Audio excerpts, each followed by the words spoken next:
Hi students, welcome to another video of Smartly Learn.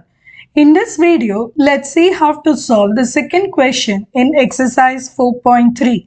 Show that these points are collinear. See, any 3 points are collinear. If the area we treat of these as points as triangles, the area of the triangle is 0, then we'll call these points as collinear. Now let's write out the formula for area of triangle for these points. So it is half into, now the formula is x1, y1, 1, x2, y2, 1, x3, y3, 1. So let's substitute for this. So delta is equal to half into 1, 0, 1, 6, 0, 1, 0, 0, 1.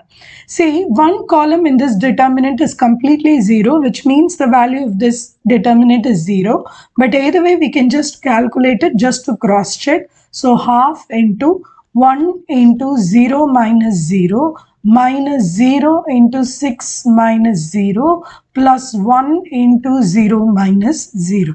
So either way, this is going to be half into 0. So which means the area is 0. Therefore, points are collinear.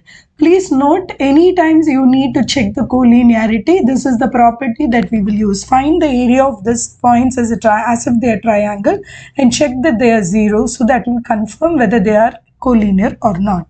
In the next video, we will find the answer for the third question in this exercise. See you in the next video. Bye.